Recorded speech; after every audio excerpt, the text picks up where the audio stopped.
benefit. Pop up in your screens. So let's get started, and as more people come in, hopefully. So thank you, my friends, for responding to my email. We have people from around the world, so we're going to start right away by just ticking off who's here, giving you a little bit of, give everyone a little bit of bio about yourself. And we'll start with Mark, who's up on the top there. So Mark, tell us a little bit about who you are. We have plenty of time. Don't feel rushed, so just go. You always start with me. We're always on the top, that's why. Yeah, all right. I don't know how that happens. My name is Mark Newhouse. I was born at a displaced persons camp in Germany about 2 years after Mom was freed from Auschwitz and my father was freed from Buchenwald. I knew that there were Holocaust survivors, but knew really almost nothing about the details of what they survived. I didn't even know how many siblings my mother had. As it turned out, she had 7. There was only one brother and one sister who survived. I never did get to meet my grandparents, and therefore, I turned to writing as a substitute for my grandparents. And it wasn't until I was 70 that I really got into writing about the Holocaust. With my books, The Devil's Bookkeepers, which have won a number of awards, and basically tell the story of the very shocking story of the Lodz Ghetto, where my parents were and where I lost most of my family. I joined this group, I guess maybe a couple, it's got to be about 2 years now. And it's just been a tremendous education for me, and I've learned a lot. And I just hope I'm able to contribute something to the discussion, because it has been an awakening for me. So thank you, Jeffrey, and thank you everybody else who has been so supportive. And I'll be the next in line. I'm Jeffrey Geisner. I founded the Jewish Culture and Holocaust October 7th community. Actually changed the name this week to include October 7th as a remembrance. So we're both Holocaust and October 7th remembrance. So you'll see it written differently now.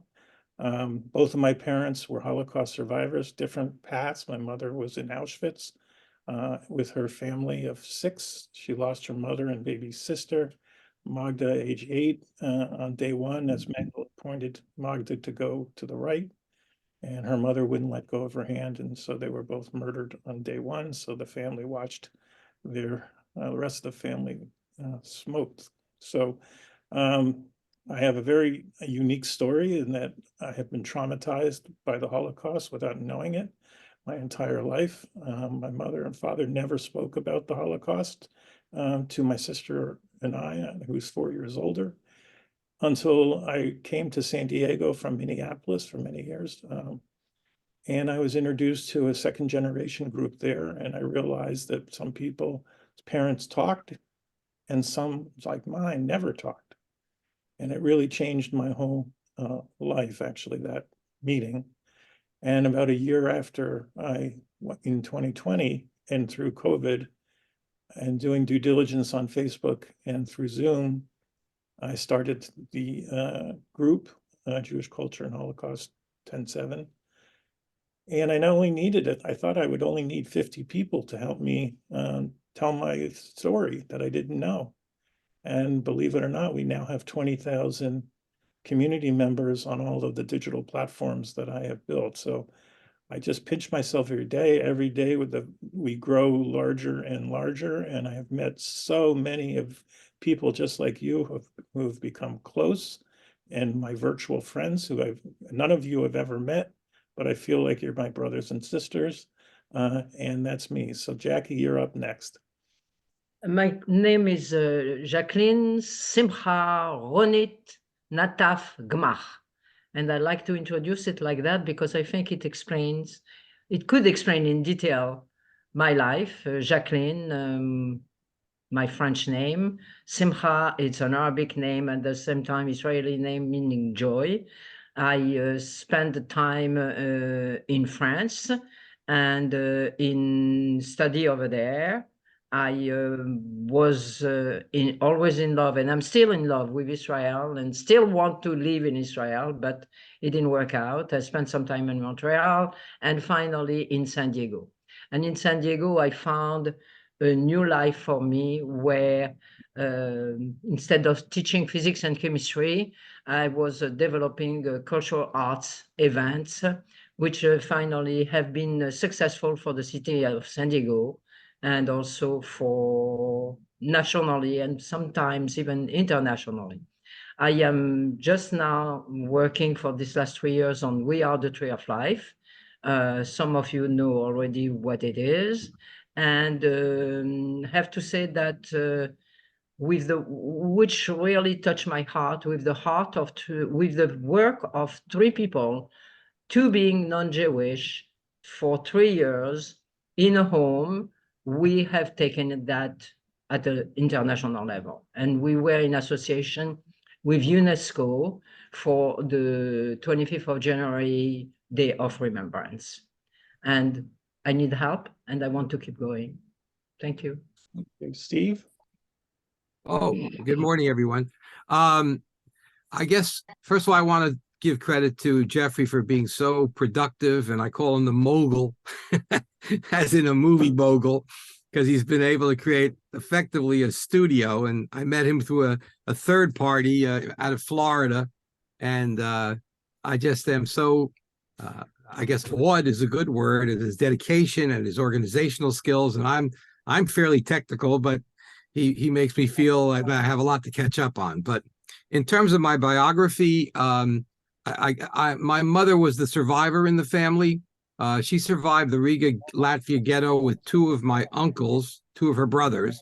And that was pretty remarkable because somewhere between 75 and 90% of the Latvian Jews were killed. So I call myself the Latvian unicorn from diaspora in New Jersey. There's no such place as diaspora in New Jersey. I created it because my father had family in Passaic, New Jersey, which is about 20 miles from New York, if that, 12 miles. So I was raised in Clifton. And my father was the pillar of the family. He lost more family. But anyhow, this led to, in a very, very, I guess, blessed way, is that because, as most of you could tell from knowing me for 5 minutes, I'm not known for my introversion. And so therefore, I use my political and legal and every other skill. And I got appointed to the President's Commission on the Holocaust when President Carter was president. And then I was on the original United States Holocaust Memorial Council. So I served for 11 years, and I was the only child of a survivor from the very beginning. And I still say to myself, to the extent that I was beshert or I was chosen, because candidly, I'm not that religious. I believe in faith and luck. But in any event, so that really formed so much of my Holocaust orientation. And since that time, I guess I've been kind of a one-man band expressing the need for remembering the Holocaust. And as Jeffrey said, October 7th changed the playing field. I hate to use that phrase, but, we're at another level now. And the tragedy is that when we thought the museum was built, when it was built, we like to believe that Holocaust deniers would be refuted and that people would understand the horror of hatred. And yet, regrettably, sometimes you think to yourself, well, what have we accomplished? So that's kind of a shorthand method about me. Okay, and Michael? First of all, Jeffrey, thank you for what you're doing. It's making a world of difference to all of us. And Mark, I used to live in Passaic. I lived very close to where you are or were. Anyway, I also lived in Minneapolis. Isn't this a coincidence? Anyway, just to give you a little thumbnail about me, my real name is not Michael Ruskin, it's Meyer Ruxin. And when my mother landed in Ellis Island, she had me in her belly. And I first landed in Borough Park, Brooklyn with my parents. An incredible story, guys. My mom is one of 9 children. I come from a very rabbinic background in the sense that my grandfather was a rabbi and his family was a rabbi. But to make a long story short, They ended up together in the Kovna ghetto, and they were there for 3.5 years. And I think some of you may know that 97% of the Lithuanian Jews were exterminated during those 4 years when the Nazis occupied Lithuania. It's the highest percentage of Jewish deaths in the entire continent of Europe. So the fact that both my mother and father lived is truly a miracle that they both ended up living. Anyway, my sister died at the age of 3.5 in the Kovna ghetto, and she was literally taken out of the arms of my mother, who was under the floorboard of their apartment in the Kovna ghetto. How do I know this? In 1993, when my father passed away in Miami Beach, my brother and I went down there to the funeral, and then we decided to sell the condo. And in his night table, when I was cleaning out the condo for the real estate people to come in, I found a vanilla folder, and in there were documents from lawyers and attorneys, and they were producing reparations for my parents in 1964. And in those documents that night, in September 27th of 93, I didn't know anything about what was going on until I read those documents that night. And it's absolutely chilling what happened. There I read about my mother, my sister Rose, that was taken out of my mother's arms, my father taking the bodies off the electrical fences in Dachau and then taking them into the crematorium. It goes on and on. So a lot of the information I got was from those documents, which created my book, The Vow, A Love Story, and the Holocaust. During that period of time, my parents were in separate concentration camps. My mother was in Stutthof in Poland. My father was in Dachau. And the reason I named the book The Vow was because before they were shipped into separate concentration camps, they made a vow that if they were to live, they were to go back into Kovna and look for each other. Miraculously, they both survived. And then my father traveled through 3 countries looking for my mother in the displacement camps on his way back to Lithuania. I'm not going to go into how they finally met because then people won't read the book. But anyway, it was an incredible story. And I was born in, as I said, in Brooklyn, New York. I lived in New Jersey along the Jersey Shore. Big fan of Bruce Springsteen. I lived very close to where he lived in Rumson. And then my background is in human resources. I had a consulting company and I traveled around. Minneapolis was a place I lived for 6 years. And I wrote the book for 2 reasons. First of all, I want to keep my parents' legacy alive because they never spoke about it and people didn't know. And I knew many years ago I had to write this book because no one knew. And second was to educate people who did not know about the Holocaust. And I'm targeting the younger people, the college kids, the high school kids. I'm telling you guys, there are people I meet, they never even heard of the word Holocaust. They didn't even know what it is. They don't know what it means. It's chilling to know how few people know about the history of what happened back then. So that is the second reason that is on my mission, is going to be to educate those of what happened back then. And my parents is a good story to start with. Anyway, I'm glad to be here and I hope I can make a contribution. Thank you very much. Terrific. And it's a pleasure to meet you finally. We've talked many times. And just so you know, Michael will be presenting his story during the Yom HaShoah series that I put on in April. So we'll hear more from him. And one more thing, Jeff. We are now in the midst of producing a film, a documentary film that is going to be hopefully over social media and possibly getting onto some of the cable networks. We're working on that now. So it is going to be a documentary. Will be done probably by the late spring. All right, I'll come back to you on that one. And my good friend from Israel is staring us, and Yifat Cohen please give us your background and your father's background as well. Hi, everyone. Very excited to be here. I'm Yifat from Israel, from Haifa. A big fan of Jeffrey and your work, as others here, and very privileged to be here. I'm also second generation from both sides. My mother, she was in the children transport to Sweden, very young age, 3.5. And my father, he was born in both were born in Germany, but he was staying in Germany. He was there through the war, and he have an extraordinary story. And he was also in the camps, like Mark's father, I think, starting in Auschwitz at the age of 13 and a half, not supposed to be there at that age, and survived 22 months, mostly in Auschwitz and then a bit in Gross-Rosen, and liberated from Buchenwald at the age of 15 and a half. And he have a very, very deep memoirs that he wrote immediately after the war, and just before that, before liberated from Buchenwald, he was too weak to leave, and they didn't know where to send the young ones. And he sat in the barrack for a few weeks, and he drew over 80 drawings, very, very detailed drawings about life in Auschwitz. The urge was to show his parents what happened. He didn't have the words, so he drew.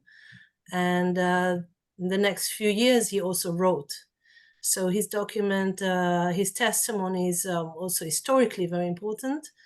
But as more and more I learned about it, I understood how important it is for future generation, because it's testimony for humankind. And his perspective is not just his personal perspective, is not just a Jewish perspective. He talked about whatever happened there in Germany to everyone, to all society, what happened inside the camp to so many different nations and people reactions. So it's a social document, and so on. And during COVID time, we were very lucky to get an offer to reprint his testimony. It was one of the first to be published in 1958, but it was published again during COVID in England. And the book's name is The Boy Who Drew Auschwitz, if any of you got to hear about it. And it's been published now in a paperback, and it's going to be paperback in the States as well soon, in April. And because my father is 94, he's still with us, Vivid, and he's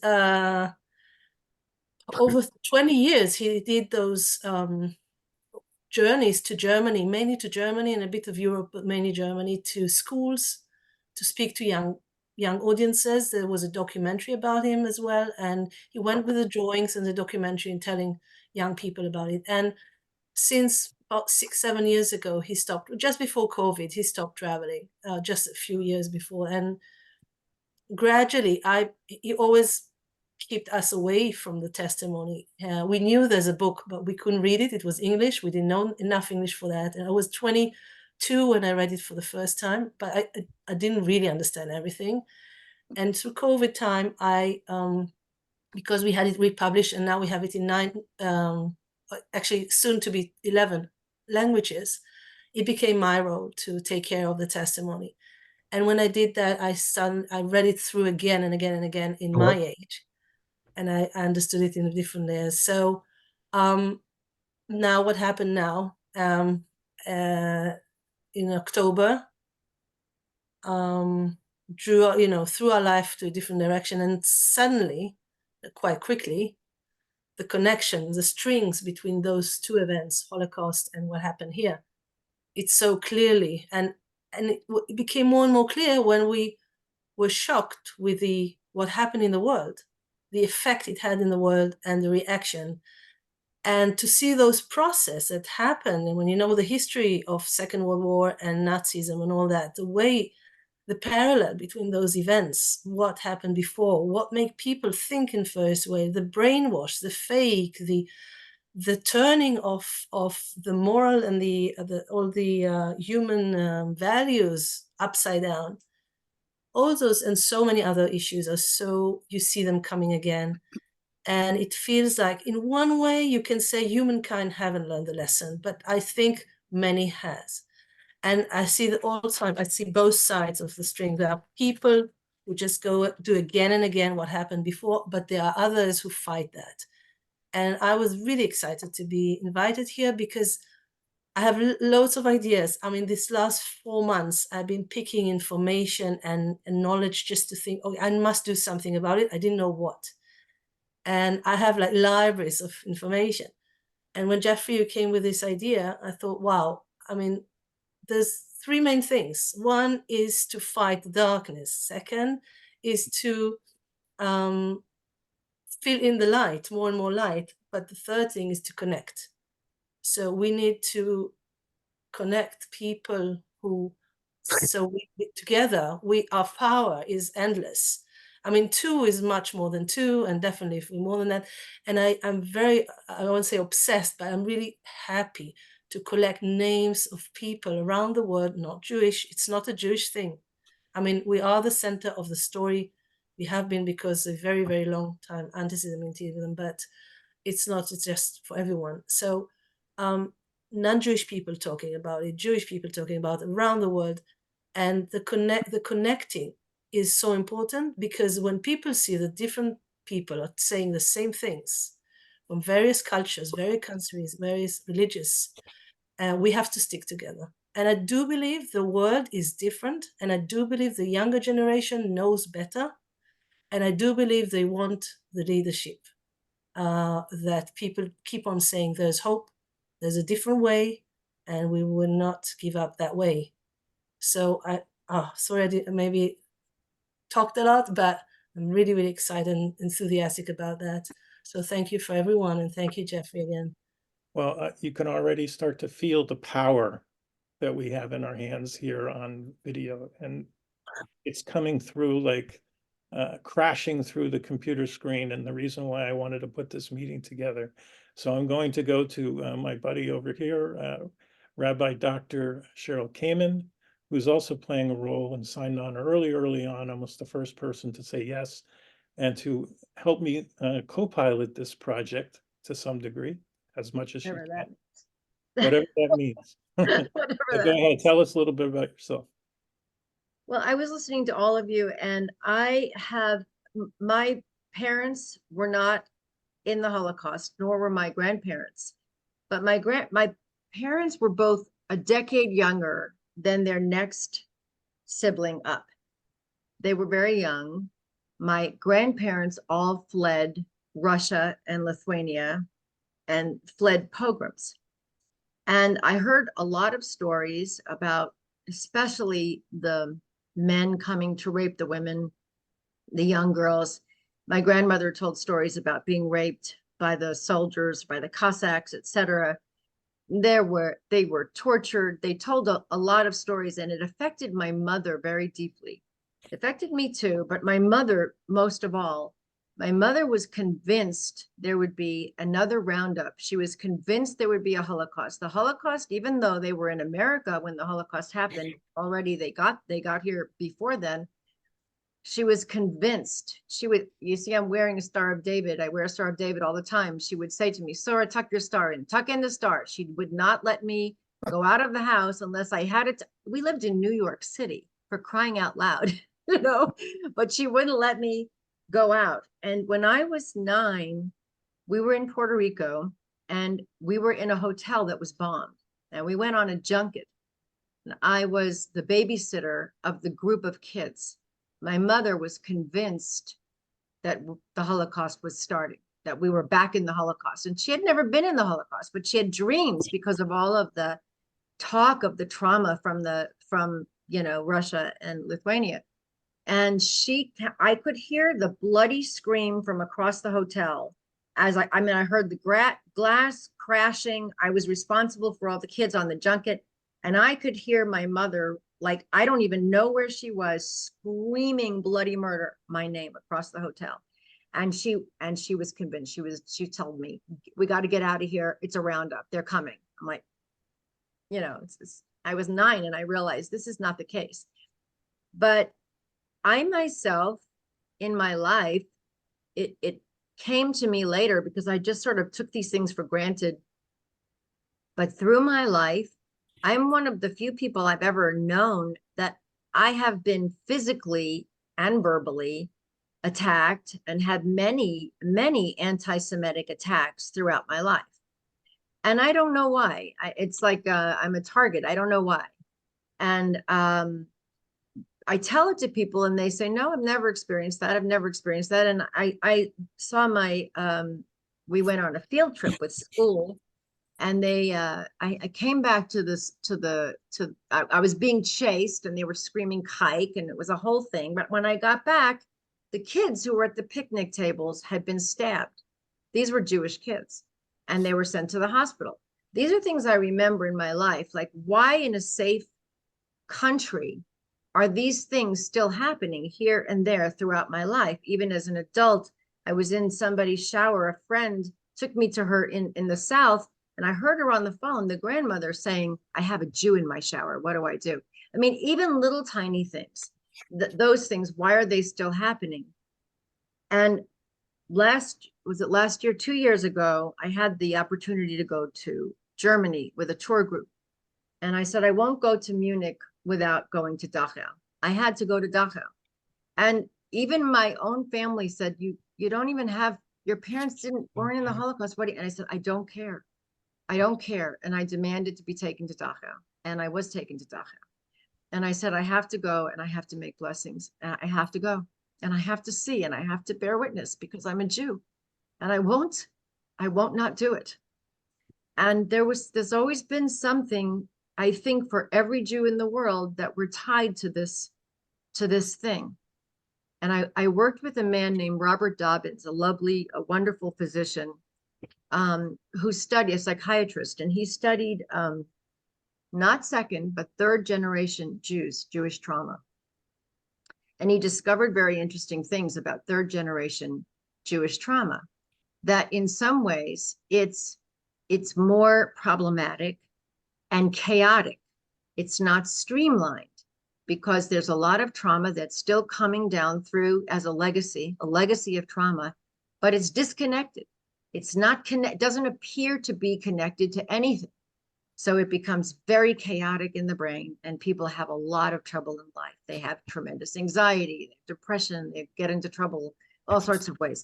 It was a very interesting study that he did. And I just find myself in that, go ahead, maybe. Go ahead. What are you saying? No, go ahead. You're talking to somebody else. Okay. Anyway, that's all. And I'm actually very excited because, and I love what Yifat said. I'm sorry, but I loved those three things, those three prongs. I also feel like there's a three-prong approach. And a lot of the way that I feel is very not accepted by Jews. So we'll see how that works out here. But anyway, I'm very excited to see where this goes. All right, hold on one second. And I'm going to give it to Mark. Mark, go ahead. Hi, everybody. Shavua Tov to those of us in Israel. Shabbat Shalom to those of us who aren't. I'm Mark Levy. I'm a second generation. Both my parents are survivors. I've been living in Israel since 1972. I'm a journalist. These days, I confine my activity to writing an analysis article once every week or two for a news service here. I have to say, just to preface the whole thing, that I'm really, really happy, Jeffrey, that you changed the name of the group. It's very, very important, I think, for us to draw the parallels, as many of you have already, between the Holocaust and what happened here on October 7th. That said, the difference is that we are here and we can defend ourselves. What happened was indescribable for those of us who are close by. But we're going to get through this. We're going to survive this. And we're going to come out, I hope, stronger. As far as my personal story is concerned, I can put it like this. I grew up in Fort Wayne, Indiana, which is where the agency that dealt with German refugees sent my parents, and they said, okay. So I ended up in this little city where there were very few survivors. All of them were my parents' friends, of course, but they were older than my parents. So I had no friends who were second generation like me. I knew that my family was unusual. We would sit around the dinner table discussing the news. We had no family gatherings because there wasn't anybody else, just the four of us and a couple of cousins who lived on the other side of the country, while my neighbors, non-Jewish neighbors, were having family reunions and gatherings and parties and stuff, and we had like nothing. And there were all kinds of other things that I noticed we were doing that were different from what they were doing. And I figure it's just us. right? Well, I was working at Israel Radio in 1981 in the English language service as an anchor and reporter. And I assigned myself to a new beat called the Jewish World. And I started covering stories having to do with the Jewish world, which even the Hebrew service at that time wasn't covering. And they would ask me often, why don't you go on the air on the Hebrew news with us? I says, nah, all they're going to hear is my accent. But in 1981, there was the very first reunion of Holocaust survivors.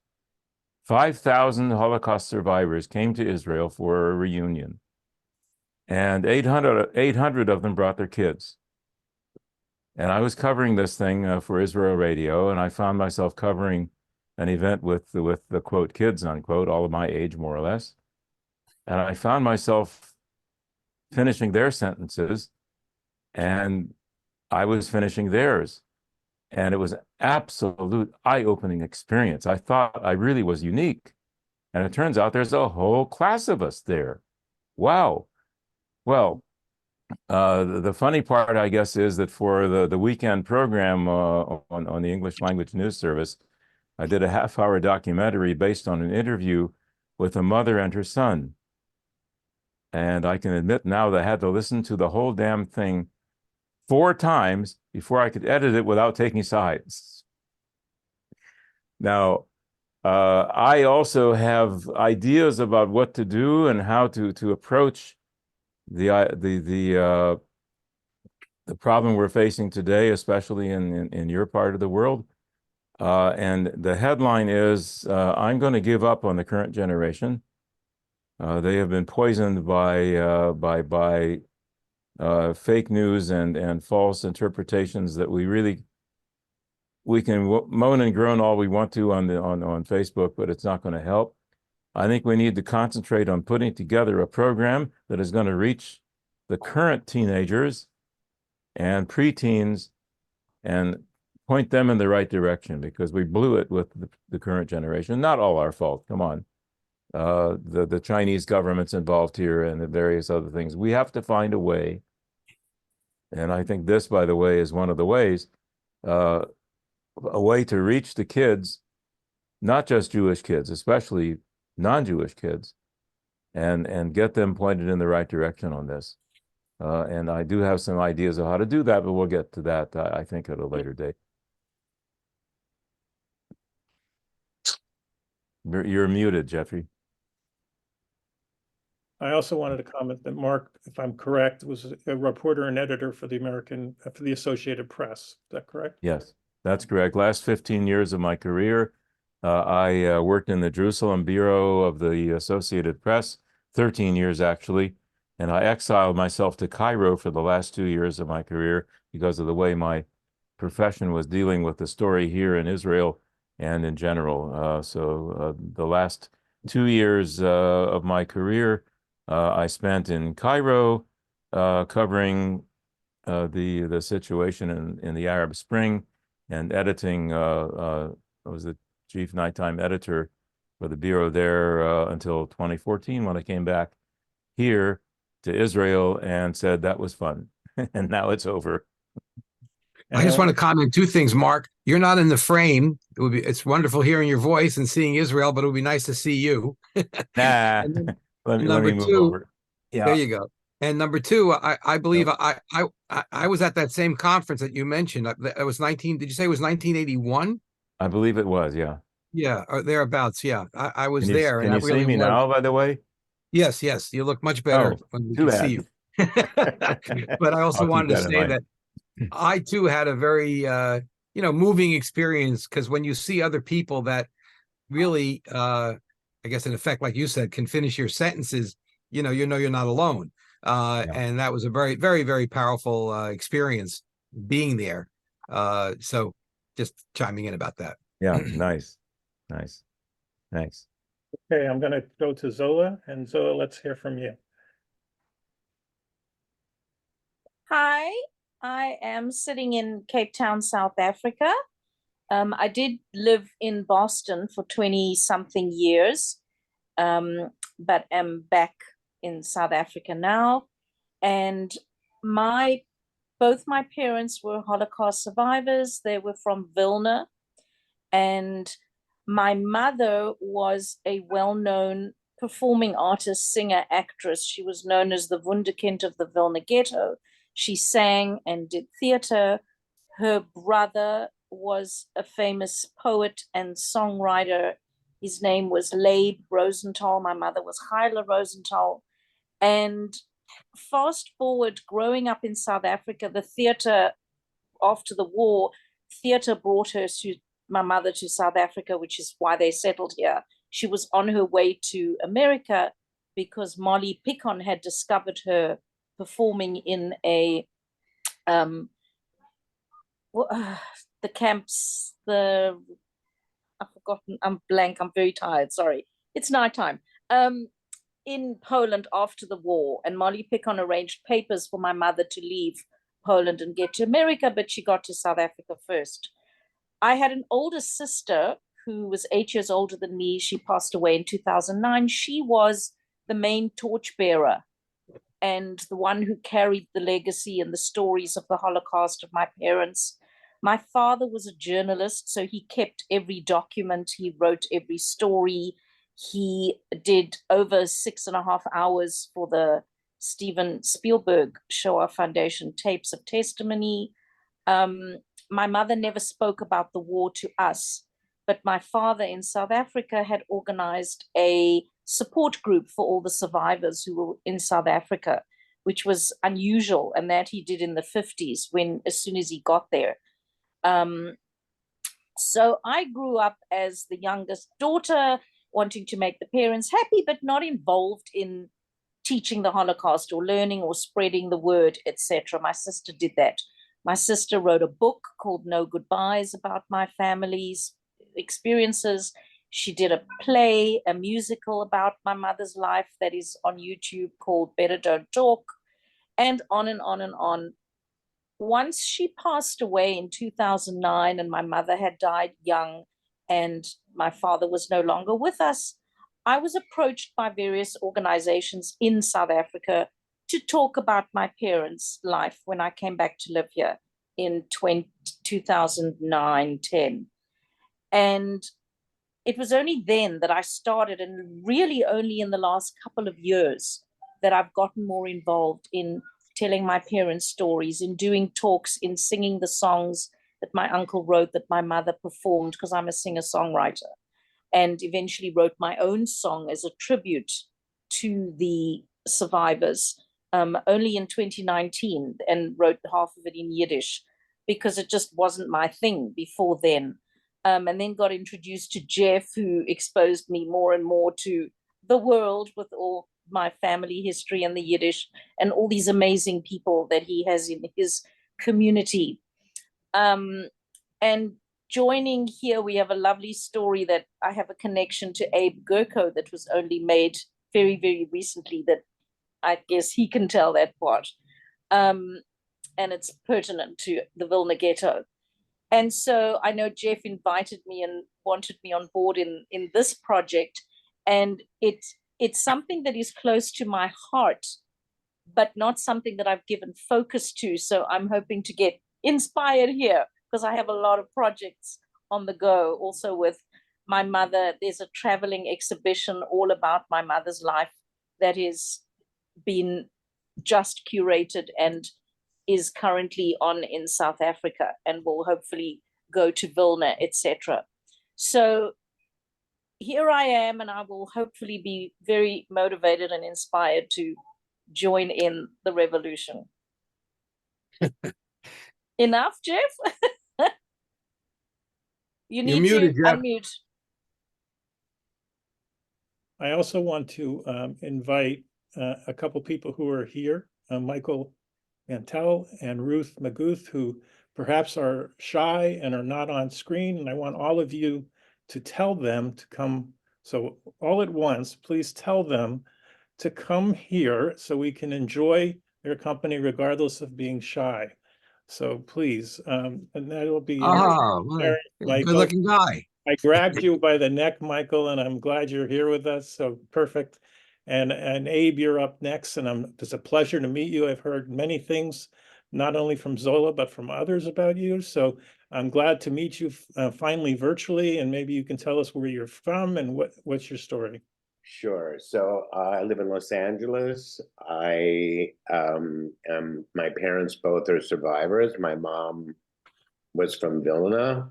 My mom's brother, who was killed in Kluge concentration camp with Zola's brother Leib, wrote a song when they were in the concentration camp, kind of a song of resistance to the Nazis, that because they were both killed, the song went away. And 75 years later, the Holocaust Museum contacted my family and said, boom, we found this piece of music. So I've been on this endless journey to kind of bring this piece of music from the ashes of the Holocaust to the world at a time where speaking out against oppression was a relevant conversation, especially leading into the 2020 election. But there is that strong connection that Zola and I have and found, and we're gonna just, because of COVID, the project that I had started got sidelined, but in the interim, I'm just now coming out with a book that is part of, it's more of a memoir, which leads to the fact that this is my new mission on earth, is to get this piece of music as a story told about the Holocaust in a very kind of modern telling of speaking out against fascism again here in the United States. So it's got much more of a political kind of bent to it, to get the story told in light of the fact that we're living in an environment here in the United States that feels extremely toxic and very Germany 1930s. So wish me luck on that. But the book's coming out in March, and it's a real great opportunity to kind of talk about being a second generation survivor, which is like, I'm sure we all had to survive the survivors because, you know, it wasn't an easy kind of way to be raised, because you kind of are instilled in this level of horror that your parents survived. So I was always forever kind of, you know, worried about never upsetting them, because anything you could possibly bring to them was meaningless to kind of what they survived, you know. So my mom survived Dachau with her sister. Her rest of her family were killed. My dad was sent to Siberia to a gulag, and his incredible story that he never spoke of, which hopefully one day I'll be able to do something with, is after he escaped the Siberia, he joined the Bricha, which nobody in America knows about. Few people even understand when I explain it to them that it's conceivable. But he left living in Siberia to join a group of people, partisans, who smuggled the Jews from the DP camps. The DP camps, which also nobody really knows about, that's like a whole nother education that we have to impart on the next generation. And even just anyone that, it's just an unbelievable part of history that the Jews not only went from concentration camps to the other camps, and in a lot of situations were not being treated all that great. And the Bricha smuggled these people out from the DP camps and literally walked them through, a lot of them are in Bavaria, through the Austrian Alps, down to the whole boot of Italy, to boats that took them to Palestine. So more people know about what happened when they got to, you know, the movie Exodus, what happened with the Brits at the port, but no one really thinks to consider that these 300,000 people that they saved literally talk about schlepping to safety, you know what I mean? So yeah, it's just a lot. I feel like it's a huge responsibility to kind of give our parents the legacy that so many of them may never have gotten, except maybe they've had kids and we are their legacy. But I know for like my uncle and for Leib, that, you know, we will, you know, they're gonna collect their legacy if it's the last thing I do. And I can assure you it'll be over my dead body that I live in a country that reflects fascist as the means of political. I mean, that's just not going to happen. So I've used my platform to, it's called Won't Be Silent. It's the name of the book. It's the name of a documentary that I'm starting and hopefully getting to finish one day about Zola's and my uncles. It's a huge, hundreds of thousands of people who are committed to that we are not a fascist country. So that track evolved because of COVID, which was like the gift that keeps on giving, because I feel like as a group, we were able to keep Trump out of the White House in 2020, and we'll be doing it again in 24. So that's pretty much me in a nutshell, if it made any sense. Thank you for coming. I want to offer any assistance that I can to help you tell multiple stories through the work that we're doing at JCHR 10-7. And you have my address and I have yours, so we'll talk after. And Zola, Yeah, please. Introduce everyone. Zola was quiet. Zola has an incredible creative art and musical background. We have seen her work continually throughout many of the Zoom presentations that I have put together. She has a whole catalog of music on YouTube, and I can understand the connection between you, Abe, and Zola is all about connection over music, so that's beautiful. Can I say and add one other thing that I would be remiss not to mention? My mother, when she survived Dachau, they went to St. Titilian, which is a DP camp in Landsberg.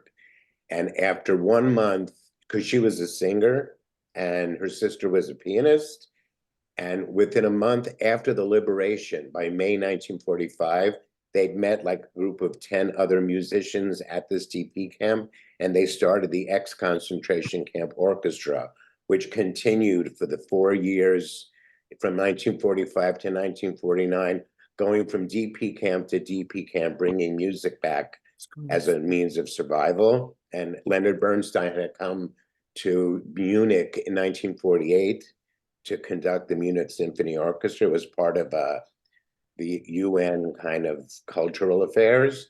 And they were so anti-Semitic still in Munich, they refused to be conducted by a Jew and an American. So he heard about this ex-concentration camp orchestra and went to the Landsberg DP camp and conducted them there. So I have that's another story, Jeff, that it would be good to get out there. And I want to last but not least, unless Ruth gets on screen, is my friend Michael Mantell, who is, I think, a third generation, if I'm correct.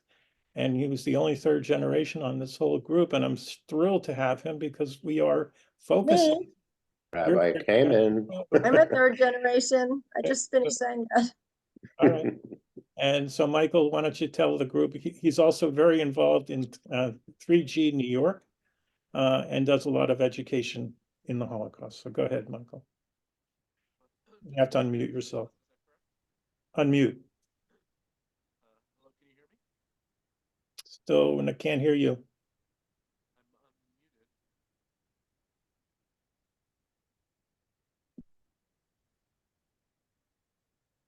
You're having a problem with your voice because you're not unmuted.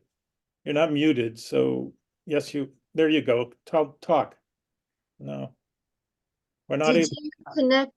you connect to sound when you came in, Michael? Yeah?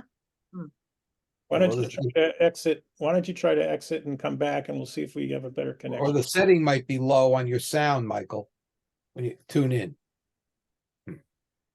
By the way, I was being lazy today. Ordinarily, I sit in front of my PC, but I have this tablet, so I realized my name is not even displayed there.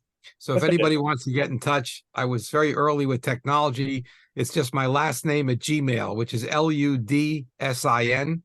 But I also want to talk to Abe and say how powerful your story is and the story of the music, because that's very much a part of my family's background. And, I play guitar, but more importantly, every time the mention of music comes in, it just adds another layer. But it's also good because of the continuity, and also because they tell us that the brain has a different reaction to music. And so as a consequence, I just thought that was very beautiful what you shared about, that whole history. And also one more thing, if you have a chance about the DP camps, I couldn't get through the whole book because I was so revolted, but it's called The Last Million by Professor David Nassam, N-A-S-A-M. And I agree with you that it was bad enough the way they treated the Jews during the Holocaust. And then when they finally got liberated, it wasn't that much better. And then, of course, I saw a movie, the documentary about the Bricha, if I'm pronouncing it properly. And what a great sense of power of what those people did. So you hit a lot of buttons. So thank you.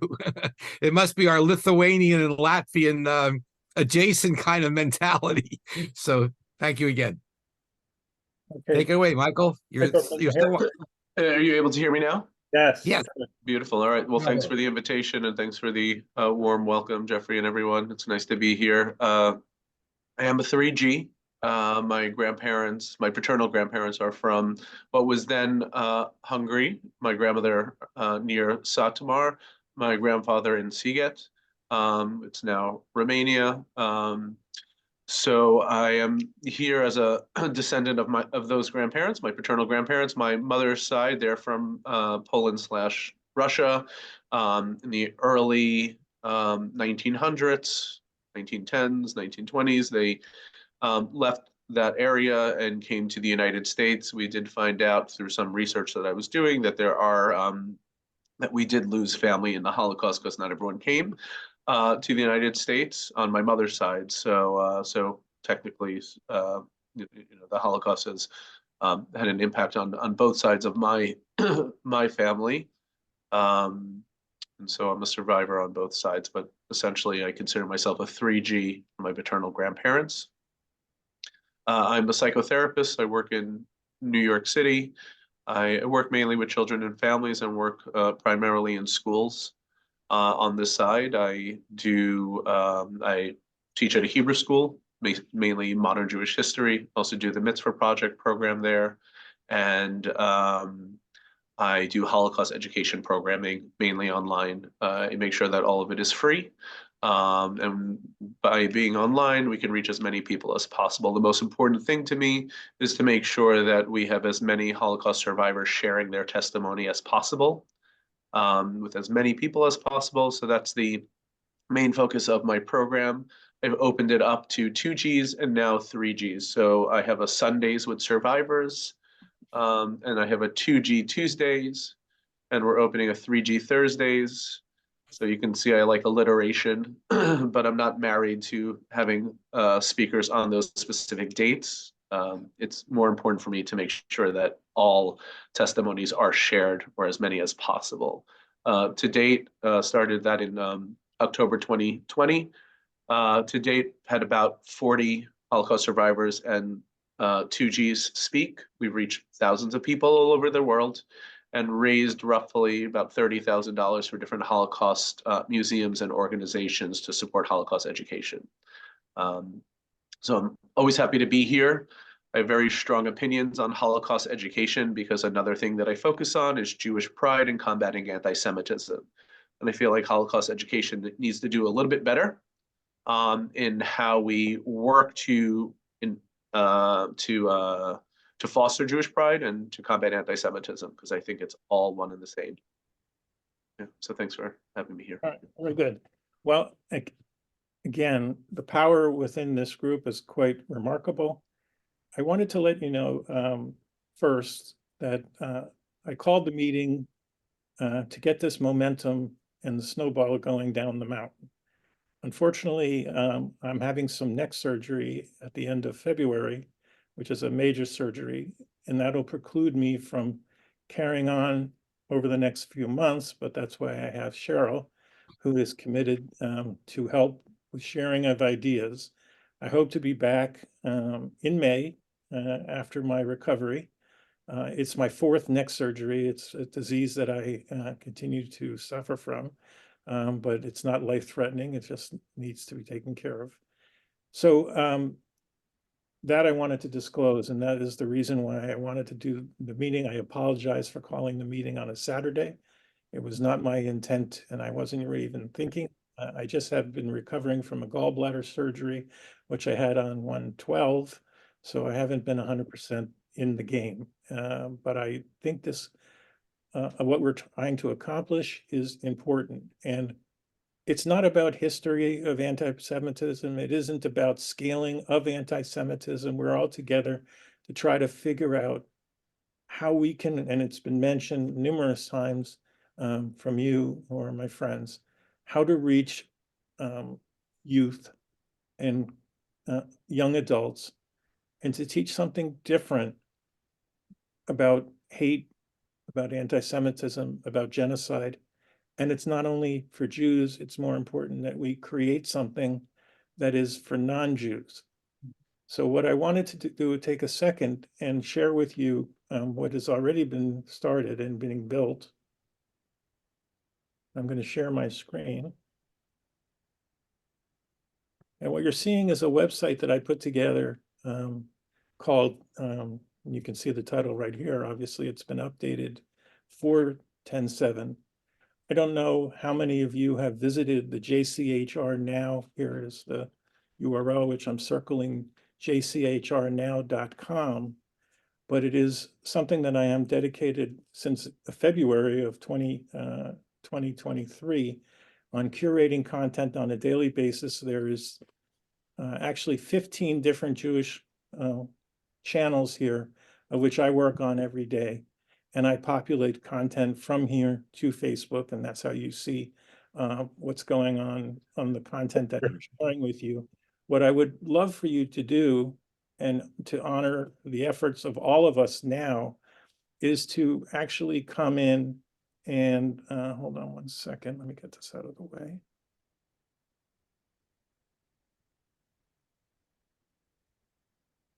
And actually go to this URL. I'll put the URL in the chat for everyone. And to actually join, you have to be able to join so we protect the site from outsiders and people who would want to, put content that's not acceptable. So you join, you can either use your email, you can use your Facebook credentials, you can use your Google credentials, and then you can post. And what I've already created, and I wanted to share with you, is there is an Antisemitism Revolution channel where I've been posting content that is relevant to what we're talking about today. And I post content every day, multiple times a day, that are relevant to what we're about to do. When you join, you'll be able to find content that you're interested in and that you will post into this so we all can look. I don't want to overwhelm you with posts or to your email. You can just come here and see what's new and what other people in our community, in this tight community, are posting within this channel. We are the only ones that are allowed to post into this channel. That doesn't mean that you can't post content to all the other channels, but it's restricted to us. And so I wanted to share with you. This platform, which I built a year ago, is very, very strong, very powerful. I own it. There's no big brother here. So this is the platform that I hope to use to extend into ideas that come out of this mission that we're starting on. And so my next question for you is for you to tell us, and you started to do that really at the beginning of your discussion, but I wanted to understand if you are currently actively participating in a project that is targeting what we're trying to do. This will not be placed anywhere, so it's not like you're giving away confidential secrets that are going to be open. But I know, Jackie, I know Mark, I know Yifat, I know others who are currently engaged in starting to build something special. And I'd like you to share it so that everyone can understand. And my hope is that you will start to share your own ideas with the others in this group so that we can create an amazing opportunity to bring something to the market. I am not asking you for any donations, any money for this technology. I own that. I will do that dedicated to my parents, just as I've built all the other platforms that I've built since 2021. And I want to, however, use the power of this group And by the way, there's 10 others who couldn't make it today who are also getting the recording so that they can come in the future to our meetings. So we have right now 20 people who are very committed. I'm sure this will grow substantially as the word gets out and as and you start to talk about it with your contacts. So I'm going to start with Mark because I know Mark has already prepped to know about this question who's coming. So I'll let Mark unmute and tell a little bit about what you're thinking about. Thanks, Jeff. I was a classroom teacher for many, many years, and I've been very, very concerned about how we communicate with younger people. And so what I've been working on is what I call an action plan. And right now it's in a series of PowerPoints, but basically it uses the mnemonic of action to prepare people to speak about hot topics, not just anti-Semitism, because what I'm finding a lot is that when we speak about anti-Semitism, we tend to speak to the choir. They listen to us if they share our ideas. And I think one of the things we have to do is go past that and not speak to the choir, but try to make more people join the choir. And one of the things I try and do is I'm creating this program as a proactive way for parents and teachers to look at hot topics such as the Gaza war, and anti-Semitism, and to be proactive with an action plan that they can utilize to basically neutralize their own emotional reactions and to collect facts that will help them discuss logically some of the issues that we're so concerned about today. Okay, and Jackie? I don't know very much about technology, but if I may, just for my understanding, the link that you just sent doesn't have the 10.7 that we all, if I understand, like. Is that can be changed or? The link that I sent, I didn't send any. Yeah, you know, this JCHR now. Being Are you changed. going to put the 10.7 in there? jchrnow.com. I can't because it's so well Okay. it's so well populated that it would Okay. ending a year and a half of work. So no, I can't. Because I think it's very powerful and takes it from the past to the present. A lesson of the past to the present. But whatever, I don't know anything about technology. No, it's a good idea. It's a good idea. Okay. In terms of another question, and you know, I am not American. I don't know very well English and with that. What does the word, and maybe I address that to everybody, what does the word revolution means? I know what revolution means, but I don't.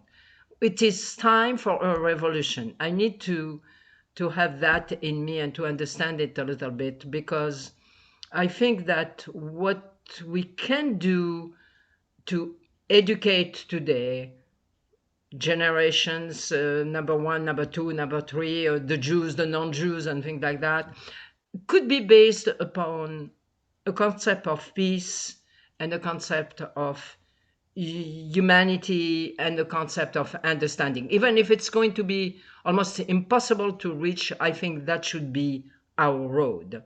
And I would like to illustrate that with, just for today, the title of two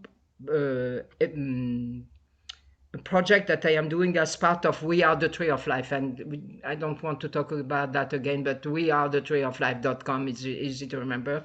It's one combating, not fighting, combating anti-Semitism with arts. And that will be based upon two artists of international reputation, one David Allaire, who was French, and Samuel Bach, and I am developing that, and if you want to know more, I will. And two, to do something with music. Stephen, you know that music is very much a part, the We Are the Tree of Life, but graphics. And I don't know if you can do that, but I would like to take the time to tell you, as fast as I can, 1-2 minutes, the story of one of the recent stories of my husband and my family, who my husband was a hidden child during the war. And for that, Jeffrey, and I know that I am difficult and impossible and I talk too much about whatever, I will need to show the design of 2 trees. And my story is as follows. I am in my living room and my husband picks up the phone and says, "Of course you are coming home, you are coming home." And I say, "Who is he talking?" He said, "You are 5? Yes, you are 5. Oh, you can stay as long as you want." And obviously it's not so much work for him, but much for one. And he hung up. And I say, "Who was that?" He say, "It's the niece of Marie-Louise." Who is Marie-Louise? She is the lady who kept David, my husband, David Gmash, for 4 years in hiding. And this is her niece. And I said, of course, they can stay as long as they want. And they stay in the house, and they came with the 2 children, one boy of 14 years old and one girl 12 years old. And it occurred that after this day or number 2 or number 3, I tell them the mission and the vision of We Are the Tree of Life, which is to resurrect arts and for people to know and understand the resilience, the survival, even the death of artists during the war, how we can learn from that. And I explained that to them very briefly and very softly. And they are Christians. They live in France, next to Grenoble. I mean, they don't know very much. Done. 2 hours later, we say, "Well, where are the kids?" Or they say, "Oh, they are in the room upstairs." I say, "What are they doing?" And I say, "I don't know," the mother says. And the kids comes down and say, "Jackie, this is for you." And they both design a tree. And if I could show the image, it would be great. But if I cannot, you have it.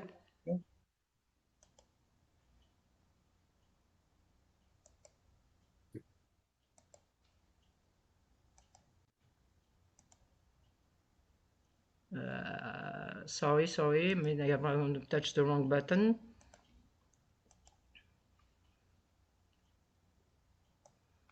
The little girl, 12 years old, can you see it? Can you see the cursor? Mm-hmm. Draw this dark tree, dark branches, with little leaves of all colors. And I said, "What's happening there? Why they are not brown or green?"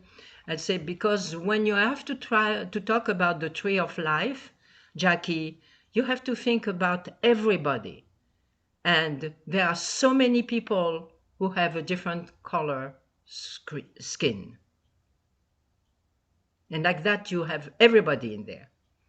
The little boy, 14, comes and design a good tree, very much green, even with probably apples and things like that, but he has a swing. And I say, "Why do you have a swing?" He said, "Because when you are going to do your project for everybody, you have to be balanced. You have to know what you are doing and how you want to do it for all the kids and for everybody to get it." And for me, it brought a very strong concept of generation to generation that I want to keep, even within our generations, but how we can do the same thing with people of all origins and human beings, period. Thank you. Stop your screen share, Jack. Yeah. All right, thank you. How about, is there anybody else? I don't want to take more time on Saturday. I know we're beyond an hour, which is really what I wanted to devote, but the storytelling and the testimony was so important. Cheryl, you raising your hand. Is there anybody else? Yeah, I have a really quick Just- thing. just one- Oh, sorry. Go ahead. I just want to know if there's anyone else want to contribute any ideas? I have a question. That's All what right, I was we'll go gonna to do. Cheryl first and then we'll go Mhm. to you. Okay, I was just gonna say, you had asked if people were involved in these things, and this is what people are sharing. And I have been, and to a degree have remained. First, I was trained by a Rav in terms of dealing with people with regard to anti-Semitism.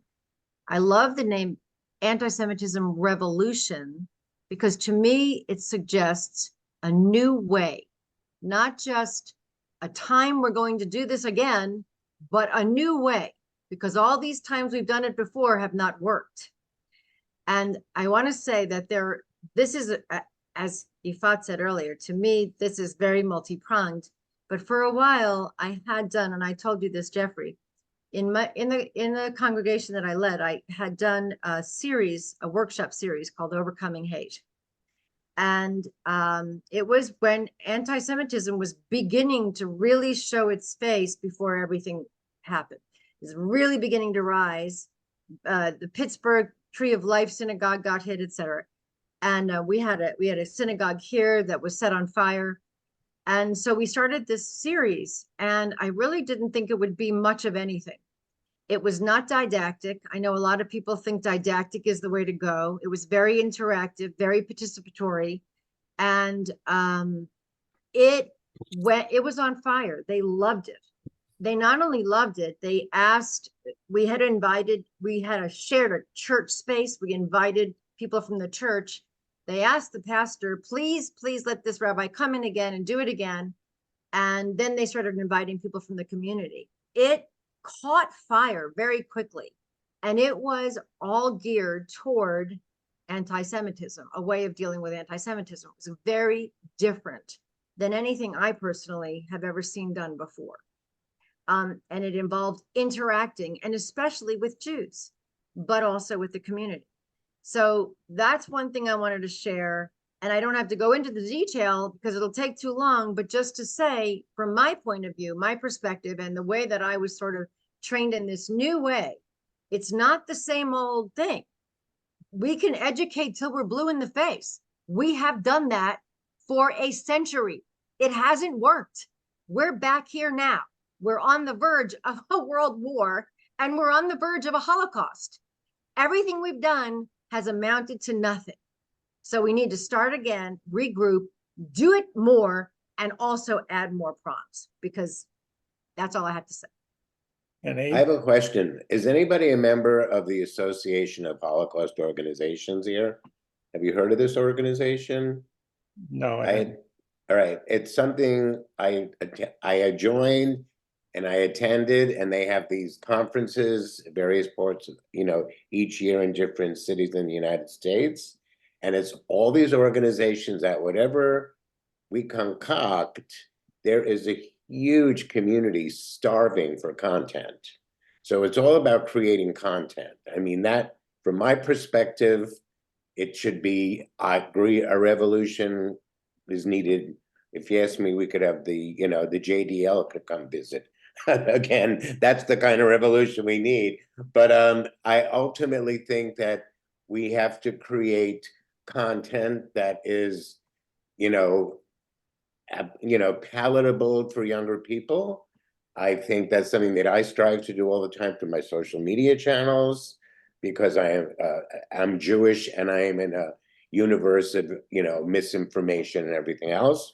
But I think a cultural level revolution is what is more than anything needed, because if we can, and it's because that's not only Jews, that's the only way we're going to be able to bring people together again, is through music and art and poetry and ways that people can not see color, see religion when you're experiencing music or you're experiencing art, or you're in an environment, whether it's just online or just kind of these ancillary opportunities through what the Association of Holocaust Organizations might be able to, be a good channel. But I just think that, revolution, yes, culture, yes, music, art is the way we're going to get anybody young interested in what we're doing.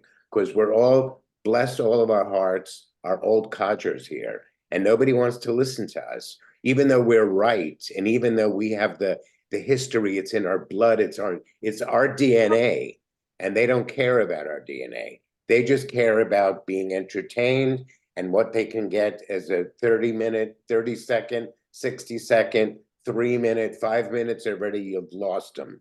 You know what I mean? And that's what I'm constantly striving to kind of, you know, communicate to the people that I've been fortunate enough to build as a network in ways that are palatable, but especially politically, especially because I'm an American and I'm a Democrat and is it whatever still, but you know, because I am part of an important moment in American history, that I feel that the only way we're going to get these anti-Semites or these Gen Z kids who are like misguided into thinking that what's happening in Israel should give them pause to like not like any Jews. I mean, again, this is an uphill battle, and I think we have to think about getting as many young people kind of committed to contributing to this kind of cultural revolution. Because if they can give their creativity into something that would give them eyeballs, that's going to make them happy. You know what I mean? Anyway, I could go on forever, but I want to ask you a question. You never disclosed, what was your career? What is your career? Oh, I mean, historically, I was producing events and fundraisers and raised money for different charities over the years. And when I moved to California, I got interested in the entertainment industry, and I worked on and off here. You know, I'm just like a leftover hippie, really, you know, just doing stuff that I like to do. We need leftover hippies. Yeah, but the book is this book is my project that, you know, it has the most resonance for me, because it's a memoir, and it's an opportunity to tell the Holocaust story in a way that's very kind of fresh and funny. And it's a very funny book, because I think for me, I had to survive my generational Holocaust trauma through humor, you know, which is a Jewish characteristic too, you know. But yeah, so that's what's happening. I want to thank you all for coming. I just posted, which is totally on point, and our programming for, you know, for our community. If you've been with us for a long time, like most of you are, you're seeing a shift to the arts, to music. And this Wednesday, we have Jackie and Zola with us, who are actually participating in Soundscapes event. It is designed as part of their Harbara, which helps trauma victims, whether they're trauma from October 7th, echoes from the Holocaust, or whatever. They have become extremely important and needed events. We do one a month, and I'm thankful for both of those colleagues who are contributing their voice, their talent to this program. If you haven't signed up, I would advocate that you should sign up. Will be a beautiful program of 6 different musicians and voice artists who are participating. I want to thank you for coming and getting this ball rolling. Cheryl, I will be publishing all of the emails from all of you, so you all can start to have community dialogue. And I will return in May or earlier, hopefully. And Cheryl will continue managing this process of communications, and we'll see each other again in May for sure. So thank you all. Have a good. Thank you, everybody. Thank you. Everyone, thank you. Bye, Zola. Jeffrey, we wish you And safe. quick and full recovery. Amen. And Yes. Yeah. Good luck. keep our It was fingers. everybody. Be well, everyone. Thank you. Over. Bye. Thank you.